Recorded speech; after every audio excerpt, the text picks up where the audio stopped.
Welcome back everyone, my Let's Play of Final Fantasy II on the Wii Virtual Console. Last episode we ended up getting the final katana for Nell, the Mazamune, and we saw basically the last room in the game, but then we worked our way out, and I did a little bit of grinding. I got Georgie up to level 60, so now she has all the black magic spells. The last one she learned was meteo. Like I said, I did grinding on the red giants, the carries, and the warlocks. I managed to get 99 Artemis arrows and a second heroine robe, but didn't get the another ribbon or the Artemis bow. So, but that's okay. We won't need them to finish the game. So they're just nice if you're, like I said, going to 100% the game and want to get all the dropped items. So I'm just gonna make a quick run right down through the lunar subterranean. I will make a quick pit stop though in that run room to encounter the PinkPuff, the enemy that can drop the pink tail that can lead to the adamant armor, the ultimate armor in the game. But otherwise, we're just going to do a straight shot. And this dungeon, even though it's really big, it's not too big when you just go straight from the beginning to the end. So it's all these little side detours and going into all these extra rooms that made it so long. So here are those enemies, like I said, that I mainly focused on, the carries and warlocks. If you want, you can always steal Artemis arrows. That's how I got the whole 99 from the carries. And it's the common steal, so while farming all of them, Lily is on the Medusa arrows. And they're pretty good at turning those enemies into stone. So, just thought I'd show that there real quick. Y'all get an idea of how much easier those guys got as we leveled up there. Remember, there were a lot of trouble when we first encountered them in the Cave de Bahamut. And we had Fusoya with us. But now we're going to find Fusoya. You would have seen her if you would have took a few steps forward on the last episode in that final room. But then it would prompt a cutscene and basically put you in the final battle of the game, so we're not going to see that. So, well, we'll see some of that cutscene, but let's see the final battle. The ending of this game is really long. It's a really good ending, so I'm kind of basically breaking up this final section here into 3 different parts.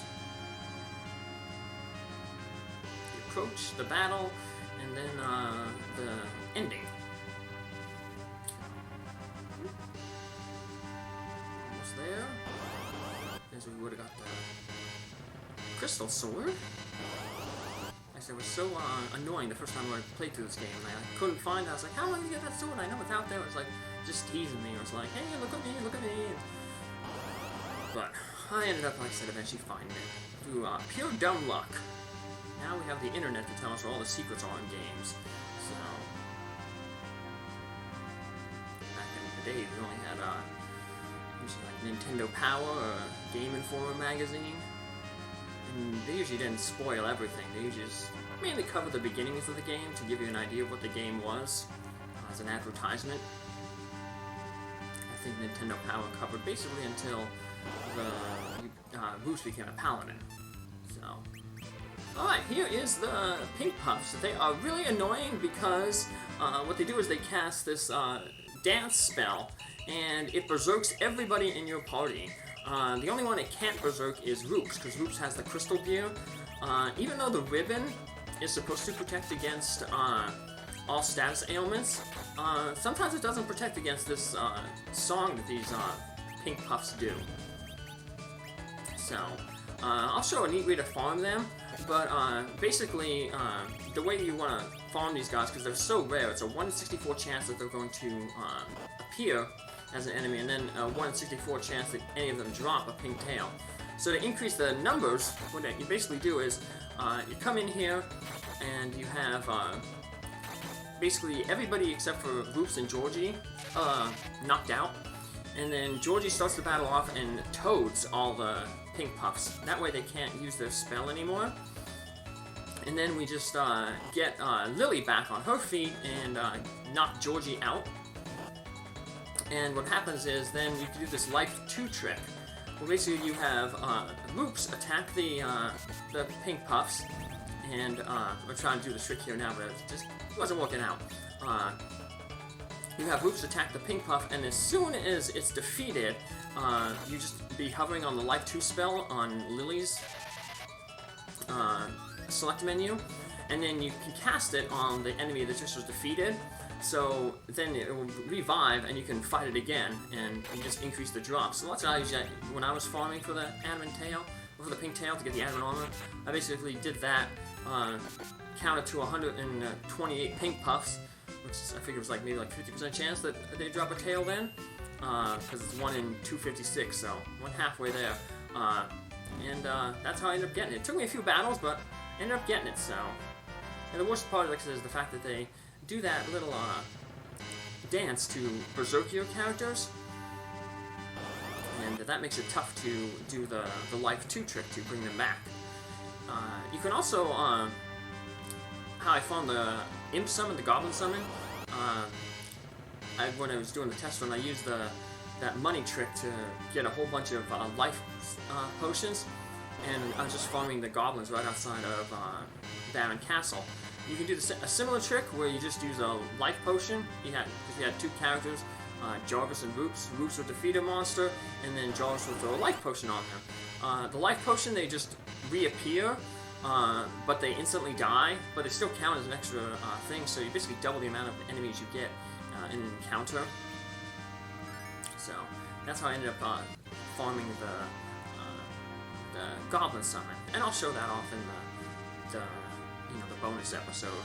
I'll show off all the extra summons: the Goblin, the Bomb, and then the Mind Flayer.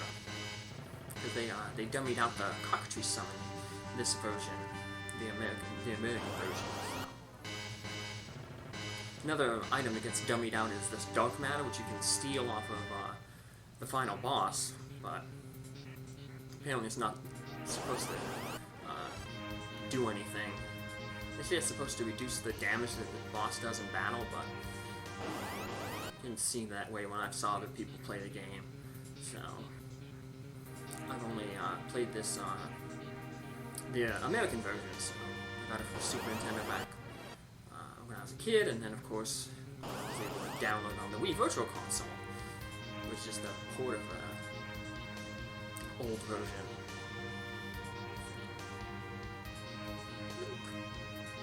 And then also I was able to download the After Years, which is like the direct sequel of this game.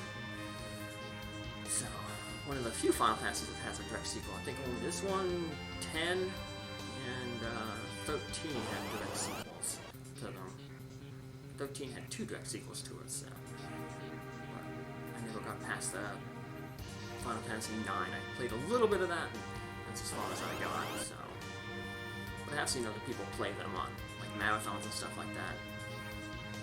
If you're big into the Final Fantasy games, you can always check out there's a yearly Final Fantasy marathon where a group of speedrunners play through all the games. You have like Team Mog, Team Chocobo, and Team Tonberry, which are 3 kind of mascots of the game. And each have a team, and they see which team can get through the entire game, through all the games in the series fastest. So now we're gonna actually head up here, and look, it's Golbez and Fusoya, and another guy there who I guess is Zemus. There he is. He's a big wizard. This is gonna be reminiscent of the battle that Tella had with Golbez, where Golbez and Fusoya are just going to be casting a whole bunch of spells on Zemus, and Zemus is just going to be shrugging them off. Which how Golbez shrugged off Tella's spells. But then they're finally going to be like, hey, let's use the Meteor spell. They're going to use a special Meteor. They're going to use W Meteor, which is like double Meteor. So that's apparently in Japan. You put W in front of something, and it stands for double. So yeah, double Meteor, and they defeat Zemus. He's just like, this is just the beginning. Actually, I think it's your end, buddy. You just got hit by a bunch of meteors. And with that, Zemus is defeated, and I guess there's no point in us coming back to the moon because it looks like Golbez and Fusoyar took care of everything. So, yeah. Way to go, guys. Well, that was a kind of anticlimactic. We basically didn't even have a final boss. We defeated him, it's a pity. He was consumed with evil and could not use his powers for good. Of course, if you've been listening, you know there's a boss coming up, so yeah, this is not the finale. We wouldn't end the game like this and have somebody else take our credit. Oh, you're here. Yes, we are. Man, I was against Zemus. It's okay now. Trust us. You have a fight left in you. Rupes still a little shocked about Golbez being his brother. But we're more shocked that Zemus has come back to life. Well, part of him has come back to life. I'm the absolute dark substance, product of Zemus' hatred. My name is Zemus. I am the hatred. So Zemus' hatred was so strong that it lived on after death. And it defeats everyone in our party, but I guess Fusoyar and Golbez managed to put up like a magic shield. So Zemus, I'll cast you back to where you belong.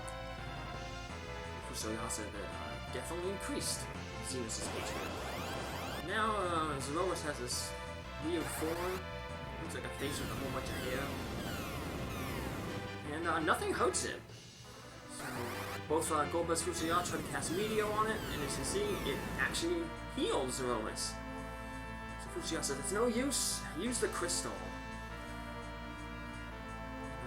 I don't know what crystal they have here, because all the moon crystals are things, just one with the earth crystals. But Golbez tries to use it, but Golbez is still, tainted by darkness, so Zemus says, hey, because you still have darkness in your soul, using the crystal ain't gonna work against me.